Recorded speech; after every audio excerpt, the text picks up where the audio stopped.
Hello to all my dragons of the north, south, east, and west. Genki desu ka? Genki desu ka? I think that's how I say it in Japanese. I really hope I did that right. Hello! Welcome to the Melanindragon channel. Why did I do something so cringy, you might ask? Well, because anime! Well, what was that? New York Comic Con. I don't know if you noticed, but there was a lot of really cool stuff going on with anime everywhere. I saw a lot of anime cosplay. The Funimation booth, the Shonen Jump booth was popping off. The gigantic Vegeta statue. I mean, it was in my last video, but I'll show it again. It was freaking amazing.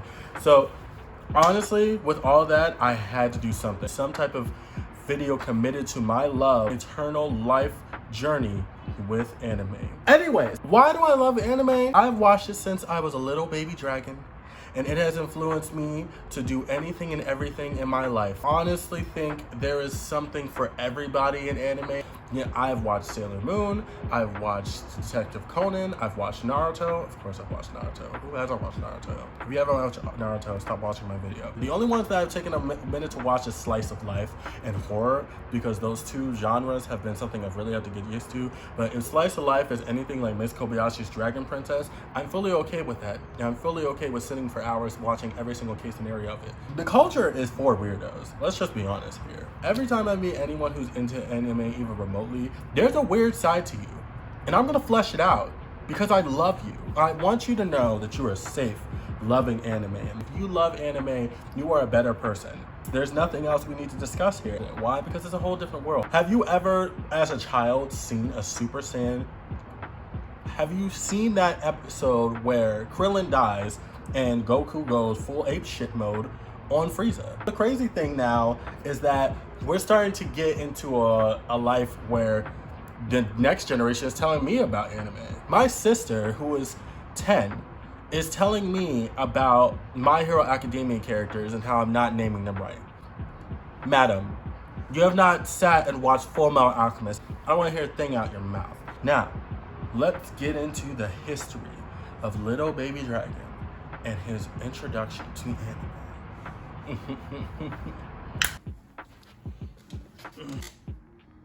Hello. Welcome to Melanin Professor's office. We will now be going through the back catalog that is Melanindragon's relationship to anime. Where did it start? Where did it begin? What is this ridiculous voice I'm putting on right now? We're gonna go into detail about everything that has had to deal with Melanindragon and the animated cartoon. One day, when Melanin was no more than a babe, his brother was sitting in that living room doing absolutely nothing but watching this really weird show where a guy got extremely angry, his hair turned yellow, and he destroyed this little pickle-looking creature that had a purple tumor on his head. And from then on, his entire life was changed. Melanin remembers going to school very excited the next day because he really wanted to see anyone who else watched this type of stuff. Delved into the world so quickly. Everything about it was extremely mesmerizing to him. He wanted to know what was to be discovered, what different anime existed out there. He found Dragon Ball Z. He found Sailor Moon. He found FullMetal Alchemist. By far his favorite anime and manga out there. It was complex. It was different. It didn't involve humans. It involved a story like no other. Something that you had to go through. Something that you had to feel. Something that you had to become a part of in order to really enjoy. In a way, Melanin became his own Elric brother. He found a copy of FullMetal Alchemist as a book in a Barnes & Noble. He read it, and he read it again, and he read it 2 more times. It's probably the fastest he's ever actually gone through an entire book. It has forever changed his entire life. Illustrations just give so much emotion. The rawness of just black and white, but the amount of detail you can get out just those 2 colors is insane. His top 5 would have to be FullMetal Alchemist, Rurouni Kenshin, Zatch Bell, One Piece, of course, and oddly enough, Chainsaw Man. I remember a young Melanin would come home and absolutely not do any homework in an effort to fail himself. He wanted to travel the 7 seas of One Piece and binge the entire thing in an entire month. Was it madness? You bet. Was it amazing? You bet. An anime has literally helped him forge some of the closest bonds he's had. Some friends he still talks to from high school. We literally call each other just to talk about anime. Is Professor Melanin going to come back? You bet. Melanin would like to reiterate that he has never had a singular crush on anything. And Whoa. Stop right there. You want to talk about this? No, you weren't supposed to be talking about that. Okay. Yes, move. Oh my gosh, okay, move. This is Melanin Professor, signing off. Thank you. I was about to embarrass me. I mean, it is true.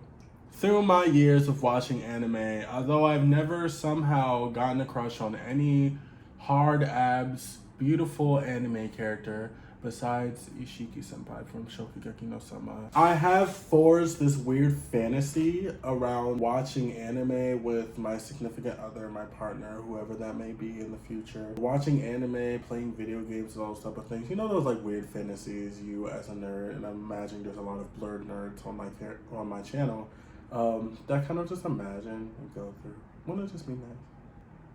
Anyways, yeah, but that's my little spiel on anime today. What are some of your favorite animes? What is your favorite manga? What is anime that stuck with you your entire life? I have a lot of friends who have Sailor Moon, a lot of friends who say FullMetal Alchemist just like me, and I love y'all. And I got a lot of friends that say animes that I still haven't even watched, like, you know, Trigun. I've watched Yu Yu Hakusho as a kid, but it took a minute for me to kind of get into it, and then I only really remember the parts where it was like a tournament going on, which at this point I'm assuming was the entire anime. But whatever, I love anime. It will always be a part of me, and it will always be a part of this channel, because I can promise you that video games, anime, and adventures will always be something that I want to tell people about and share experiences with people, because I love to show people there's a whole world of cool opportunities out there. Look at last week. I went all the way to New York Comic Con and ended up being surrounded by anime amazing things the entire time. I thought I was going to be surrounded by DC and Marvel comics, but that's literally not what happened. Anime is a key to happiness for me. It will always be in my life, no matter how old I get. I imagine I'll probably be a 50-year-old yelling at kids to get off my Yu-Gi-Oh! Inspired lawn with the Tormentor on it. And I'm gonna be happy with every single aspect of that. Thank you guys for watching my channel. I hope you're watching anime. I hope you're catching up on something really cool right now. I hope you're reading like a manga, a webtoon, something that's just bringing you a lot of joy right now and making you feel a little bit more content with things that are around you. But in the meantime, do everything you can to be happy, be better. And I don't know how to say have a good day or see you again, so I'll just say sayonara in Japanese. And, you know, have a good one. Thank you for watching the Melanindragon channel. Alright, guys. Peace. Ooh. What am I going to watch? Oh, this wrong! Oh, it's so bad. Look at that. Ah.